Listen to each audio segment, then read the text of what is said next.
अरहन्ताणं नमो अरहन्ताणं नमो सिद्धाणं नमो सिद्धाणं नमो आयर्याणं नमो आयर्याणं नमो वज्रायाणं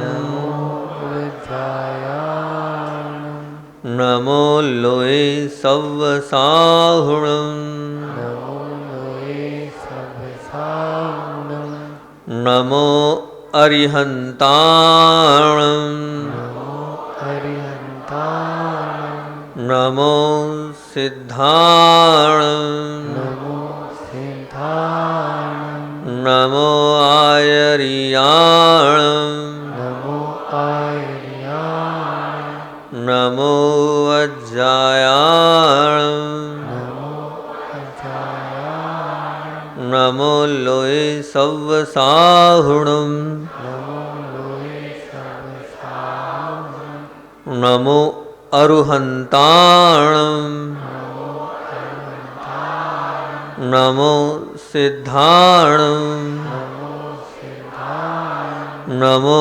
आयर्याणं नमो आयर्याणं नमो वज्रायाणं नमो वज्रायाणं नमो लोये सव्वसाहुणं नमो लोये सव्वसाहुणं दर्शन स्तुति का मंगलाचरण करेंगे। सकल गीय गायक तदपि निजानंद रसलीन सो जिनेन्द्र जयवंत अरिरज रहस विहीन। बोलिए देवादिदेव 1008 मूलनायक श्री चंदाप्रभु भगवान की, बंडी वामर के बड़े बाबा आदिनाथ भगवान की, आचार्य भगवंत विद्यासागर महामुनिराज की, पूज्य संदान सागर जी निरंजन सागर जी महाराज की, परम पूज्य मुनि श्री 108 दुर्लभ सागर जी महाराज की। 3 कारिकाएं अपनी हो गई थी, चौथी कारिका चल रही है। चौथी कारिका का अपन वाचन करते हैं। तुम गुण चिंतत निज पर विवेक, प्रगटे विकटे आपद अनेक। तुम जगभूषण दूषण वियुक्त, सब महिमा युक्त विकल्प मुक्त। क्या बोल रहे हैं यहाँ पर? तुम गुण चिंतत, मैंने प्रभु आपके गुणों का चिंतन किया। निज पर विवेक, निज यानी स्वयं आत्मा का, और पर यानी शरीर का विवेक जागृत हुआ आपके चिंतन करने से। प्रकट हुआ है क्या? निज पर विवेक। विघटे आपद अनेक, और अनेक प्रकार की आपकी जो समस्याएं वो सब समाप्त हो रही है। काहे से समाप्त हो रही है? आपके गुणों के चिंतन करने से। तुम जगभूषण दूषण वियुक्त, आप क्या है? जग के आभूषण हैं। मतलब जग का आभूषण तात्पर्य होता है जो सर्वोत्कृष्ट होता है उसको आभूषण की उपमा दी जाती है। तो आभूषण स्वरूप दूषण वियुक्त, मतलब आप दोषों से रहित हैं। 18 आदि जो दोष होते हैं उन दोषों से रहित हैं।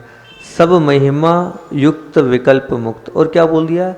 आप सब महिमाओं से युक्त हैं, अर्थात पंच कल्याणक आदि महिमाओं से आप युक्त हैं और विकल्प से मुक्त हैं, अर्थात आपको कोई संकल्प विकल्प नहीं है, आप संकल्प विकल्प से मुक्त हो। एक और लेते हैं फिर आगे बढ़ते हैं। अविरुद्ध शुद्ध चेतन स्वरूप, पहले आप वाचन कर ले अपन। अविरुद्ध शुद्ध चेतन स्वरूप, परमात्म परम पावन अनूप। शुभ अशुभ विभाव अभाव की, स्वाभाविक परिणतिमय अछीन। क्या है यहाँ पर बता रहे हैं? अविरुद्ध शुद्ध चेतन स्वरूप। आपका शुद्ध चेतन स्वरूप कैसा है? विरोध रहित है। और कैसा है?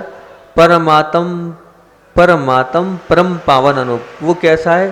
परम पावन को करने वाला है। और शुभ भाव अशुभ भाव और विभाव, इनका सबको अभाव करने वाला है और स्वाभाविक परिणति में लीन है। वो स्वाभाविक परिणति कैसी है? अक्षीण। अक्षीण का तात्पर्य क्या है? शाश्वत है वो स्वाभाविक परिणति आपकी।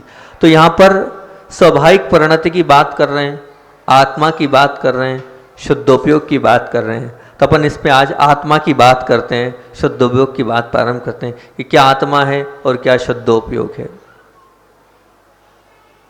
कोई किसी को ऑफर दिया कि साहब आप पकौड़ी खाइए, क्या खाइए? पकौड़ी खाइए। तो उन्होंने मना कर दिया, नहीं हमें पकौड़ी नहीं खाना। क्यों? हमारा पेट खराब है, अगर हमने पकौड़ी खाई तो और पेट खराब हो जाएगा। अभी वैसे ही औषधि चल रही है और स्वास्थ्य हमारा ठीक नहीं है, इसलिए हम पकौड़ी नहीं खा सकते हैं। किसी ने आपको ऑफ़र दिया कि साहब आप हमारे साथ घूमने चलिए, कुछ नहीं करना है आपको, तो सिर्फ हमारे साथ घूमने भर चलना है, फलानी जगह आपको घूमने हमारे साथ चलना है। तो उन्होंने मना कर दिया। क्यों मना कर दिया? सब सुविधाएं हैं, सब कुछ मिल रहा है, उनसे हमारा मन नहीं मिलता है, उनसे हमारा मन नहीं मिलता है। अब उनसे हमारा मन नहीं मिलता है तो हम कैसे उनके साथ जाएं? हम नहीं जा सकते हैं। तो ना हमें अपने शरीर की चिंता है, हमें अपने मन की चिंता है। परंतु आपने कभी सोचा कि शरीर और मन के अलावा तीसरी चीज़ भी है, वो है आत्मा। उस आत्मा के विषय में आपने कभी विचार किया कि क्या उसके अनुकूल है, क्या उसके प्रतिकूल है? शरीर के अनुकूल प्रतिकूल की तो आप चिंता करते हो, मन के अनुकूल प्रतिकूल की चिंता करते हो, पर आत्मा के क्या अनुकूल है, आत्मा के क्या प्रतिकूल है, इसकी चिंता करी नहीं। ये चिंता हमारे मन में नहीं है। मानव के जीवन में बड़ी करुण दशा का निर्माण हुआ है। शरीर और मन के सुख दुख को केंद्र में रखकर ही वो अपने जीवन को जी रहा है। उसके जीवन में मात्र शरीर और मन है, उसी के सुख दुख की चिंता है, बाकी दूसरी चिंता नहीं। तीर्थ स्थान में उसको जाना है, पहले फ़ोन करता है, भोजन है, एसी कमरा है, शरीर की चिंता है उसको, पूरी व्यवस्थाएं हैं तो जाऊंगा मैं, नहीं तो नहीं जाऊंगा। शरीर ठीक है तो वो ठंड में भी चला जाएगा कुल्लू मनाली, क्योंकि शरीर ठीक है उसका, है ना। मन की प्रसन्नता के लिए वो घंटों टीवी के सामने बैठ जाएगा, क्योंकि मन जो चाह रहा है हमें वो करना है। पर आत्मा क्या चाह रही है, उसकी क्या अनुकूलता है, उसकी क्या प्रतिकूलता है, इसकी क्यों चिंता नहीं है। उसको क्या लाभदायक है, क्या नुकसानदायक है, उसकी क्यों नहीं चिंता है। आत्मा के लाभ में और आत्मा के नुकसान में हमें कोई विकल्प नहीं है, सोच चाह कर भी हम नहीं सोच रहे हैं क्या उसका हित है और क्या उसका हित है, इसकी जानने की हमें कोई इच्छा भी नहीं है। हम आत्मा की ओर जानने के भाव भी नहीं कर रहे हैं, इसलिए आत्मा की ओर नहीं जा रहे हैं। हमें हमारे लक्ष्य स्थान में शरीर और मन है। लेकिन ध्यान रखना, अगर आपको भगवान जैसे बनना है तो शरीर और मन को छोड़ना होगा और आत्मा के निकट के लिए आत्मा को क्या पसंद है, आत्मा को क्या चाहिए, आत्मा किस प्रकार से प्रकट होगी, उसका चिंतन करना होगा। इसी बात को लेके हमारी दीक्षा हुई। दीक्षा के बाद पूज्य आचार्य भगवान के पास चरणों में हम गए। हमने आचार्य जी से कहा, आचार्य जी आप समय सार का अध्ययन करा रहे हैं और बार बार हर बात में आप शुद्धोपयोग की बात करते हैं। आपने प्रवचन सार पढ़ाया, उसके अनगार वाले पूरे प्रकरण में आपने शुद्धोपयोग की बात करी। अभी कल एक श्राविका आई थी, उनने हमसे पूछा, महाराज जी क्या आपको शुद्धोपयोग हुआ कि नहीं अभी? पर मैं आचार्य से ये पूछना चाहता हूँ, मेरे वैराग्य का कारण तो कोई धर्म नहीं था, मेरे वैराग्य का कारण तो आप थे, मैंने तो आपको देख के दीक्षा लिएगी, पर शुद्धोपयोग को कैसे प्राप्त करूँ मैं? उस भूमिका के पास मैं कैसे छूऊँ मैं? तो आचार्य श्री ने 5 सूत्र दिए थे। आज आत्मा की बात चल रही है और शुद्धोपयोग की बात चल रही है, तो मैं चाहता हूँ वो 5 सूत्र मुझे दिए थे, आप लोग लेना चाहेंगे? मैं आपके सामने वो 5 सूत्र शेयर करता हूँ, जो 5 सूत्र पूज्य गुरुदेव ने मुझे दिए थे दीक्षा के बाद जब गुरुदेव को निवेदन किया था। तो 5 सूत्र आप सुनिए ध्यान से और अपने जीवन में उतारने का प्रयास करें। हो सकता है आप भी शुद्धोपयोग ना प्राप्त करने के शुद्धोपयोग की भावना तो कर सकते हैं। शुद्धोपयोग की भावना में श्रावक के लिए निषेध नहीं है। मुनि भली शुद्धोपयोग प्राप्त कर सकता है, लेकिन भावना तो भा सकता है श्रावक भी। आचार्य श्री ने सबसे पहला सूत्र दिया था गेय गायक भाव। पहला सूत्र दिया था गेय गायक भाव। तो आचार्य भगवान से पूछा ये गेय गायक भाव क्या होता है? आचार्य श्री बोले बस कर्मों को आ रहा है, कर्म जा रहे हैं, उसमें किसी प्रकार की हे बुद्धि उपाधि बुद्धि को नहीं लगाना। आ रहा है उसका स्वभाव है और आने दो और जाने दो। बस जानना आत्मा का स्वभाव है, देखना आत्मा का स्वभाव है। सिर्फ यही गेय गायक भाव आपको चिंतन करना है। उसमें राग द्वेष नहीं करना है, उसमें कर्ता भाव नहीं लगाना है, उसमें अपने आप को नहीं घुसाना है। बस यही तो गेय गायक भाव है। अध्यात्म मार्ग बहुत सरल है। कुछ सोचना नहीं, कुछ जानना नहीं, कुछ देखने के भाव नहीं करना, परिणामों में कर्ता भाव नहीं करना, यही तो गेय गायक भाव है। आपको इस गेय गायक भाव को अपने जीवन में उतारना है। बस हर प्रवृत्ति में सहजता तुम्हारे अंदर आ जाए तो तुम्हारा गेय गायक भाव हो गया। ये सब कुछ यही तुम्हारी पूंजी है। ये पहला सूत्र आचार्य भगवंत का था। दूसरा सूत्र आचार्य श्री ने दिया, बोले 12 भावनाएं हैं, उन 12 भावनाओं का प्रतिदिन पाठ करो। पाठ सिर्फ द्रव्य से नहीं हो, पाठ भाव से भी हो। पाठ वाचन से नहीं हो, पाठ अंतरंग से हो। बोले प्रत्येक लाइन में घुस जाना और भावपूर्वक खूब भक्ति से जो लिखा है उसको आत्मसात करना। 12 भावनाओं के चिंतन से शुद्धोपयोग की भूमिका में दृढ़ता आती है। हम लोग पढ़ते तो हैं 12 भावना, लेकिन 12 भावना में जो लिखा है वहाँ तक हमारे अगर भाव पहुँचे तो निश्चित हम अपनी आत्मा की ओर जाएंगे नहीं, पहुँच ही जाएंगे। 12 भावना पढ़ें लेकिन भावपूर्वक पढ़ें। ये दूसरा गुरुदेव का सूत्र था। तीसरा गुरुदेव ने कहा, याद रहेगा आप लोगों को? ठीक। तीसरा है निद्रा विजय। आचार्य श्री ने कहा जैसे भी हो अपनी निद्रा को जीतो। जो निद्रा है इससे अनेक प्रकार के कर्म बनते हैं। सबसे बड़ा प्रमाद का कारण निद्रा है। जितना आप कम निद्रा लेंगे उतना आप अपने उपयोग को निर्मल बना पाएंगे। तो अपने जीवन में कम से कम नींद लेने की आदत डालो। मैंने कहा जो आ गया आचार्य श्री जी। ये तीसरा सूत्र गुरुदेव का था कि हम कम से कम सोएं। जितना कम सोएंगे उतना अच्छा होगा। आप लोग दिन में सोते होंगे ना, लेकिन ये सोना हमारे लिए तो गुरुदेव ने मना किया। अब आप अपने अनुकूलता से देख लेना। चौथा आचार्य श्री का सूत्र था उपेक्षा संयम। चौथा सूत्र गुरुजी ने दिया उपेक्षा संयम। तो उपेक्षा संयम किसे कहते हैं? उपेक्षा संयम का मतलब ये है कि जो आ रहा है उसको स्वीकार कर लो। उसका सहज और शुद्ध उत्तर ये है कि जो आ रहा है उसको स्वीकार कर लो। ठंडा आ रहा है, ठंडा स्वीकार कर लो। गर्म आ रहा है, गर्म स्वीकार कर लो। जो है बस स्वीकार भाव। उपेक्षा संयम का तात्पर्य क्या था? स्वीकार भाव। बस हमें स्वीकार करना है, हर परिस्थिति को स्वीकार करना है। कैसी भी परिस्थिति हो, अनुकूल हो तो प्रतिकूल हो तो, हर प्रकार से स्वीकार भाव अंदर से आ गया तो हमारे अंदर उपेक्षा संयम आ गया। वो उपेक्षा संयम जिस व्यक्ति के अंदर आ गया, चलते फिरते शुद्धोपयोग और चलते फिरते समयसार की वह एक मूर्ति बन जाएगी। ये बहुत कठिन होता है। तो ये चौथा था उपेक्षा संयम। पांचवी बात पूज्य गुरुदेव ने कहा गुरुदेव ने कि इष्टोपदेश और आत्मानुशासन 2 ऐसे ग्रंथ हैं जो एक मोक्ष मार्गी के लिए बहुत ज़रूरी है। और इष्टोपदेश की तो बहुत सारी ऐसी कारिकाएँ जो आत्मा तक पहुंचाती है। तो कुछ कारिकाओं को कंठस्थ कर लो और उन कारिकाओं को प्रतिदिन पाठ करो और उनके अंदर घुसने का प्रयास करो। तो मेरी वो 5 कारिकाएँ बहुत अच्छी लगती। कभी अब उन कारिकाओं को 5 को मैं बाद बताऊंगा। मैंने आचार्य श्री ने मुझसे कहा तो मैंने इष्टोपदेश को बहुत अच्छे से अध्ययन किया, मैंने पसंद करी। आचार्य श्री ने कहा हर व्यक्ति की अपनी अपनी पसंद होती है। कोई कुछ पसंद करता है, कोई कुछ पसंद करता है। नाना जीवा नाना भावा, अपने अपनी पसंद होती। तो मैंने उसमें से 5 कारिकाएँ पसंद करी थी और उन पर मैंने खूब ध्यान किया, खूब अपने आप को लगाने का प्रयास किया। वो 5 कारिकाएँ तो आपको मैं बाद में कभी मौका मिला तो बता दूंगा।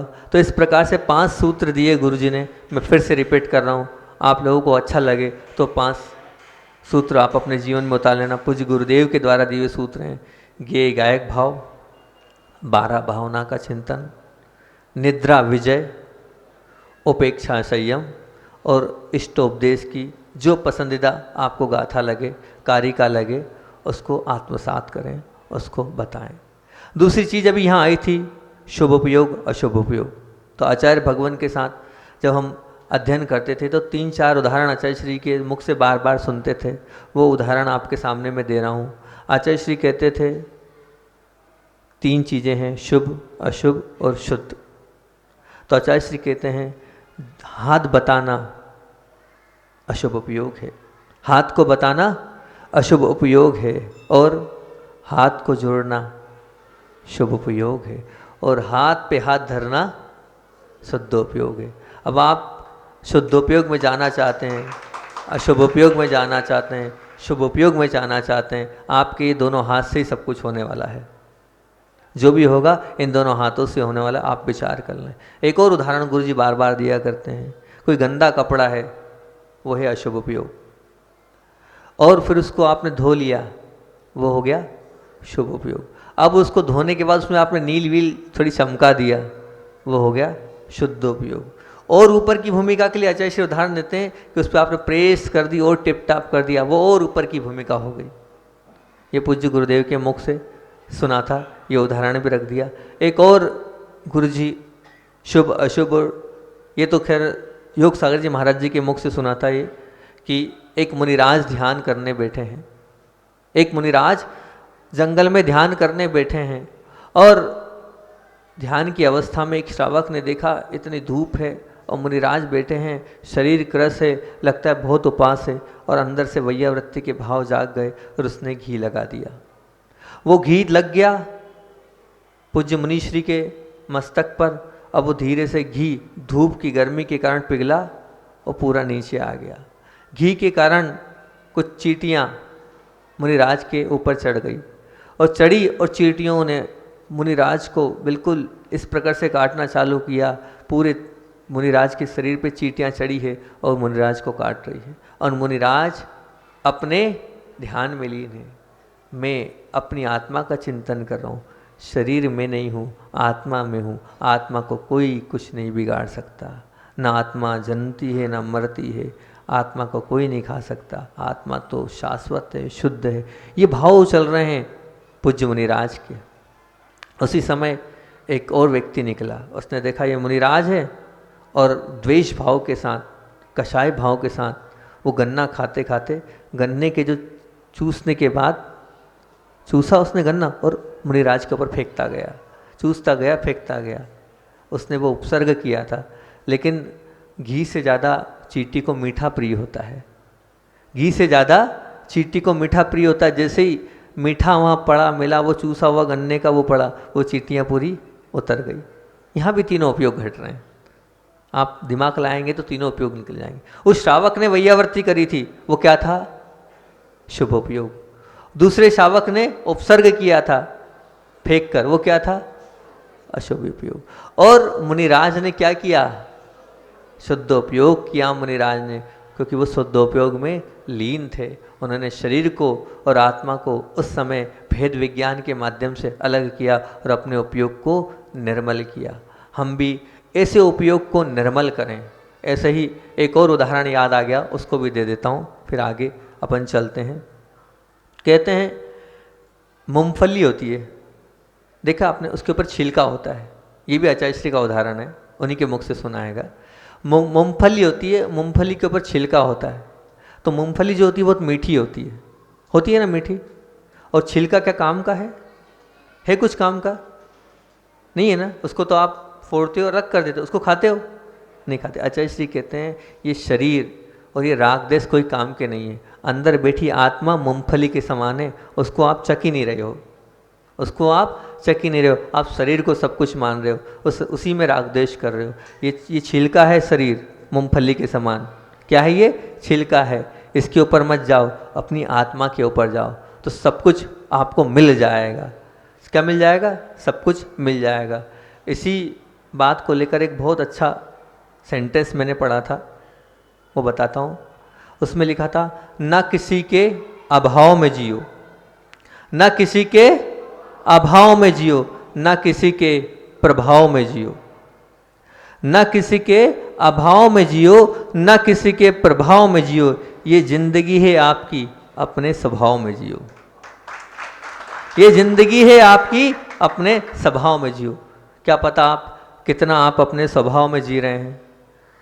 हम तो लगे हैं और पंचेंद्री की खिड़की को खोले हैं, और उस पंचेंद्री की खिड़की जब तक खुली रहेगी तब तक हमारा उपयोग निर्मल नहीं होगा। हमें ये पंचेंद्री की पांचों खिड़कियां बंद करनी पड़ेगी और अपने अंतरंग में उतरना पड़ेगा, तभी हम निर्मल और शुद्ध बन सकते हैं, अर्थात नहीं बन सकते हैं। बनना है अगर शुद्ध निर्मल, तो हमें अपनी पांचों इंद्रियों को बंद करना पड़ेगा और शुद्ध बनना पड़ेगा। उसके लिए एक और बहुत अच्छी जो मुझे बहुत प्रिय है वो आपके सामने, क्योंकि आत्मा की चर्चा करने आज बैठे हैं तो आत्मा ही आत्मा का विषय मैं रखना चाह रहा हूँ, आत्मा की ही बात आपके सामने रख रहा हूँ। एक और बहुत अच्छा, एक जगह मुझे बहुत पुस्तक में एक चीज़ मिली थी, जैसी वो मिली उसको लिख लिया, और जब भी मैं अष्टमी चतुर्दशी ध्यान करने बैठता हूँ तो उसको सामने रख लेता हूँ। फिर अभी इंदौर में एक भाई ने देखा, महाराज जी एक पर्चा लिखते हैं और सामने रखते हैं, तो भाई ने उसका प्रिंट आउट निकाल के रख दिया, तो एक साल से वो प्रिंट आउट के रूप में है। मैं उसको आपके सामने रख रहा हूँ। वो लाइनें इतनी अच्छी है, अगर आप उसका चिंतन करोगे इन लाइनों का तो निश्चित आत्मा तक पहुँच जाओगे, पर उन लाइनों में आपको घुसना पड़ेगा। बहुत अच्छे से मैं आपको बताता हूँ क्या इन लाइनों में लिखा है, वो आपके सामने पढ़ता हूँ। सहज ज्ञाता दृष्टा बन जाओ, उसकी हेडिंग थी। कुछ करो नहीं, कुछ करो नहीं, बस होने दो, जो हो रहा है बस उसे होने दो। कुछ करो नहीं, बस होने दो, जो हो रहा है बस उसे होने दो। फेर फार का विकल्प तोड़ो, फेर फार का विकल्प तोड़ो, सहज ज्ञाता दृष्टा बन जाओ। बन क्या जाओ, तुम तो सहज ज्ञाता दृष्टा ही तो हो। यह तनाव, यह आकुलता और यह व्याकुलता तुम हो ही नहीं। देखो नहीं, देखना सहज होने दो। हम जो देख रहे हैं चला कर नहीं देखना है, सहज होने दो। जानो नहीं, जानना भी सहज होने दो। कुछ भी जानो नहीं, सिर्फ जानने को सहज होने दो। रमो भी नहीं और जमो भी नहीं, रमना जमना भी सहज होने दो। रमना और जमना भी सहज होने दो। सब कुछ सहज, जानना सहज। सार बता रहा हूँ आपको मैं उसका। सब कुछ सहज, जानना सहज, देखना सहज, जमना सहज, रमना सहज। कर्तव्य के अहंकार से ही नहीं, विकल्प से भी रहित सहज ज्ञाता दृष्टा बन जाओ। क्या बोला? कर्तव्य के अहंकार से ही नहीं, विकल्प से भी रहित सहज ज्ञाता दृष्टा बन जाओ। बस इसको अपने सामने रख लो, पढ़ते रहो, तो अपने आप हम अपनी आत्मा के पास पहुंच ही जाएंगे, और पहुंचना ही पड़ेगा हमें। इतनी अच्छी ये लाइनें हैं, इतनी अच्छी ये बात है। एक और बात रखकर अपनी बात को मैं अंत करूंगा कि संघ में पूज्य स्वर्ण सागर जी महाराज जी हैं, वो बहुत अच्छी अच्छी कविताएं लिखते हैं। वो बहुत अच्छी अच्छी कविताएं लिखते हैं। हमने एक दिन चर्चा में कहा, आप कविताएं लिखते हो, कुछ आत्मा के ऊपर लिख दो ना। हमने कहा 2-3 विषय दिए थे उनको, उन्हें दोनों तीनों पे कविताएं हमको लिख के दी। उन्हें आत्मा पे भी ली, और भी जो हमने सेंटेंस दिए सब पे दी। तो वो जो आत्मा पर उन्होंने कविता लिखी वो मुझे बहुत अच्छी लगती है, वो मैं सुनना चाहते हैं आप? उसको सुनाकर अपनी बात को अंत कर दूंगा। बहुत अच्छी कविता है, भाव बहुत बड़े हैं, लेकिन ध्यान से सुनना पड़ेगा। ना मैं गोरा ना मैं काला, ना मैं गोरा ना मैं काला, ना मैं और किसी रंग वाला, ना मैं टेढ़ा मेढ़ा ना ही सीधा, ना मैं भोला भाला। अपना परिचय रंग बिरंगी दुनिया को क्या दूं, दुनिया मुझको कुछ भी जाने, मैं जो हूं सो हूं। दुनिया मुझको कुछ भी माने, मैं जो हूं सो हूं। जात न कोई पात न कोई, ध्यान से सुनना, जात न कोई पात न कोई, संग कोई भी साथ न कोई। ना मैं मरता जन्म कभी ना, सो मेरे मात पिता न कोई। पिता पुत्र मतलब मेरे माता पिता कोई नहीं, क्यों? ना मैं मरता, ना मैं मरता जन्म कभी ना, सो मेरे मात पिता न कोई। मित्र कोई ना, भात्र कोई नहीं, मैं ऐसा ही हूँ। दुनिया मुझको कुछ भी माने, मैं जो हूँ सो हूँ। ना मैं खाता, ना मैं खाता, ना मैं पीता, ना ही श्वासों से जीता। ना मैं बच्चा युवा न बूढ़ा, नाम कोई ना राम न सीता। पता ठिकाना आखिर अपना किसको क्या दे दूं, दुनिया मुझको कुछ भी माने, मैं जो हूं सो हूं। मैं तो केवल एक अकेला, संग न मेरे कोई झमेला। मैं तो अकेला, मैं तो केवल एक अकेला, संग न मेरे कोई झमेला। शुद्ध बुद्ध हूँ नित्य निरंजन, निराकार निरुपम अलवेला। उपमाओं से फिर क्या हूँ मैं, कैसे कुछ कह दूँ, दुनिया मुझको कुछ भी जाने, मैं जो सो हूँ। निरावरण में निराभरण में, बहुत अच्छी लाइन है ये। निराभरण में निर्विकल्प में निराहार भी, निज स्वरूप में निरंतर निश्चल निर्मल निर्विकार भी। छू भी पाता कभी कोई ना, अगर चाहे छू लूँ। कोई दूसरा कोई नहीं छू पाएगा मेरी आत्मा को, अगर चाहे तो मैं छू लूँगा। क्या बोला? छू भी पाता कभी कोई ना, अगर चाहे छू लूँ। दुनिया मुझको कुछ भी माने, मैं जो हूँ सो हूँ। इनमें बहुत रस भरा है और इनको अगर हम समझाने जाएंगे तो बहुत समय लग जाएगा, लेकिन सिर्फ अभी पढ़ रहे हैं हम। फिर क्या? जड़ शब्दों में किंचित दमना, जड़ शब्दों में किंचित दमना, कह दे क्या मैं हूँ, मैं मुझको मुझ ही दिखता, ना देखे चक्षु। फिर से पढ़ रहा हूँ। जड़ शब्दों में किंचित दमना, मतलब आप पूछना चाहते हो ना, आत्मा बताओ, आत्मा बताओ, आत्मा का स्वभाव बताओ, तो इसलिए ये लाइन लिखी है कि जड़ शब्दों में किंचित दमना, कह दे क्या मैं हूँ, मैं मुझको मुझ ही दिखता, ना देखे चक्षु। मतलब उस आत्मा को चक्षु देख सकती है क्या? नहीं। मैं मुझको मुझ ही दिखता, ना देखे चक्षु। ऐसी अद्भुत अजब अनोखी, मैं बस मैं ही हूँ। दुनिया मुझको कुछ भी कह दे, मैं जो हूँ सो हूँ। ऐसी पूज्य श्री जी के माध्यम से यह कविता हमें मिली थी। और एक चीज़ और बोलनी थी, लेकिन समय हो गया है। अब 5, 10, 25 मिनट नहीं, अभी 3-4 मिनट बची है ना? नहीं, हो गया 25 मिनट, हमारे पूरे समय हो गया। एक आचार्य श्री का संस्मरण सुनाने का भाव था। अरे वो समय